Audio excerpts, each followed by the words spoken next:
Alhamdulillah Rabbil Alamin. Wassalatu wassalamu ala ashrafil anbiya'i wal mursalin Sayyidina wa maulana Muhammad wa ala alihi wa sahbihi wa barik wa sallim ajma'in.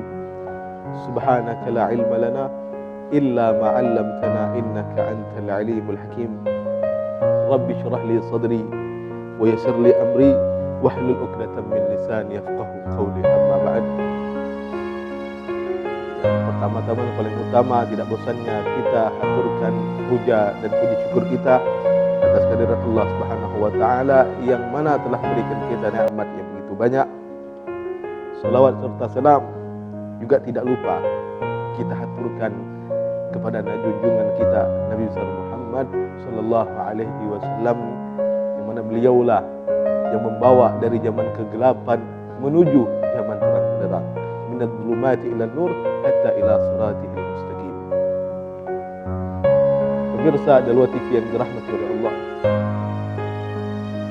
Ahlul Bait Nabi sallallahu alaihi wasallam, mereka adalah orang-orang yang mendapatkan doa langsung daripada Nabi Muhammad sallallahu alaihi wasallam.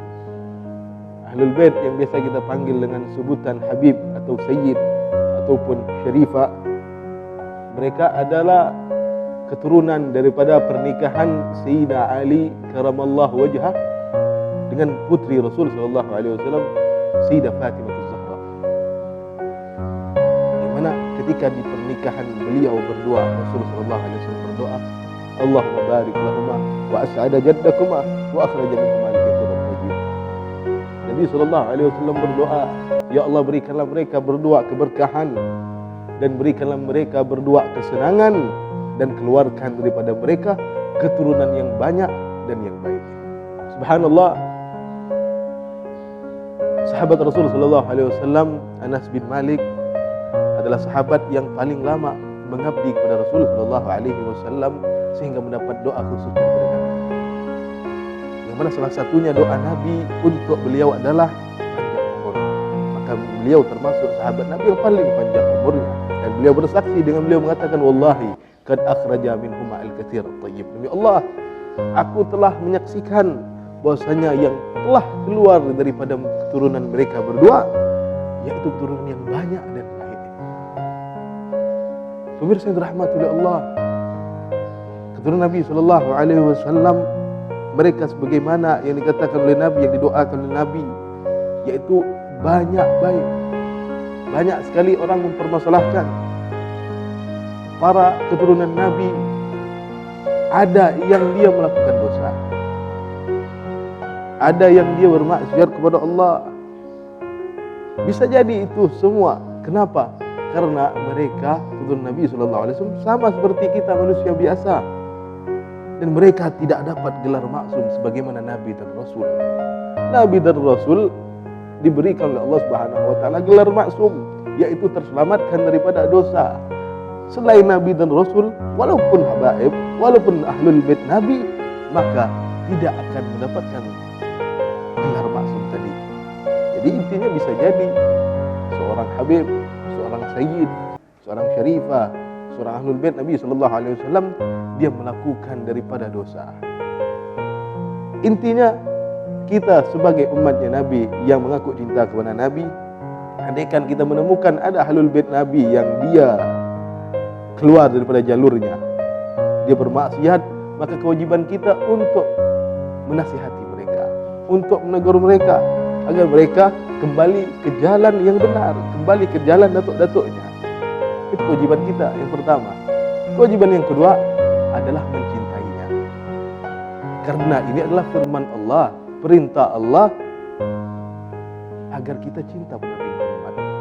Memang ini permintaan Nabi Rasul sallallahu alaihi wasallam agar kita mencintai anak cucunya. Itu pun atas perintah Allah dalam Al-Quran. Dalam Al-Quran Allah Subhanahu wa taala berfirman, "Qul la as'alukum alaihi ajran illa al-mawaddata fil qurbah." Katakan, wahai Muhammad, ini Allah yang nyuruh kepada Nabi Muhammad. Allah merintahkan Nabi Muhammad untuk mengatakan demikian. Apa kata Allah? La as'alukum alaihi ajran illa al-mawaddata fil qurbah. Kata Rasulullah, aku tidak minta apa-apa dari kalian daripada upah, daripada balasan. Tidak aku minta itu semua, kecuali hanya satu, illa al-mawaddata fil qurba, yaitu cinta kepada al-qurba. Al-qurba di sini dimaknai yaitu keluarga Nabi, anak cucu baginda Nabi Muhammad sallallahu alaihi wasallam. Hanya satu yang lebih minta. Pemirsa Dalwa TV yang berbahagia, ini permintaan Nabi sallallahu alaihi wasallam atas perintah Allah. Beliau hanya minta agar kita cinta kepada anak cucunya. Beliau minta agar kita mencintai dan menghormati anak cucunya. Sehingga Imam Ibn Hajar pernah ditanyakan. Seseorang datang kepada Imam Ibn Hajar bertanya, "Wahai Imam, aina al-afdal? Al-syarif al-jahil atau alim ghairi syarif?" Wahai Imam, kata orang tadi menanyakan kepada Imam Ibn Hajar, "Wahai Imam, mana yang lebih afdal? Mana yang lebih mulia? Mana yang lebih utama?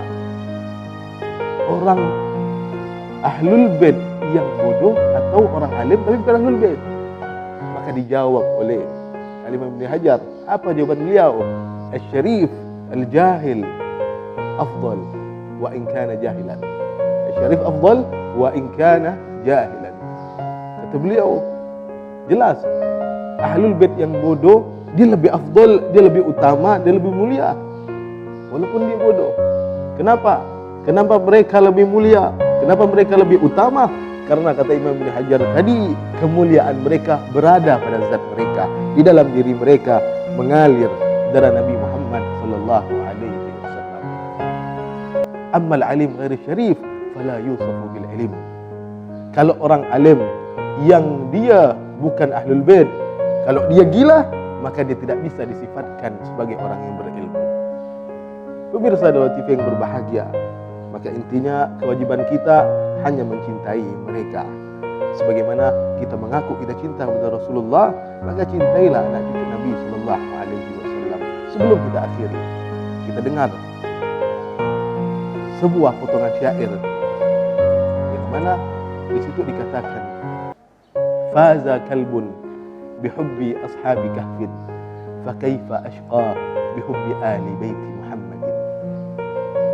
Beruntung anjing yang dia cinta dengan ashab kahfi. Fa kaifa ashqa bihubbi ali Muhammad. Bagaimana orang bisa celaka kalau dia cinta kepada ahlul bait Nabi Muhammad? Seekor anjing saja ketika dia dekat dengan orang saleh, ketika dia dekat dengan ahlul bait Nabi, Allah muliakan dia sehingga Allah sebut nama anjing tersebut dalam Al-Quran. Bagaimana bisa celaka seseorang yang cinta kepada anak cucu baginda Nabi besar Muhammad sallallahu alaihi wasallam. Akhirnya kita berdoa kepada Allah, semoga kita Allah golongkan dan Allah berikan anugerah, yaitu berupa kecintaan kepada Nabi Muhammad serta kecintaan kepada ahlul bait anak cucu baginda Nabi besar Muhammad, sehingga karena kecintaan kita kepada mereka Rasulullah juga mencintai kita. Amin ya rabbal alamin. Billahi taufiq wal hidayah wal ridha wal inayah. Wassalamualaikum warahmatullahi taala wabarakatuh.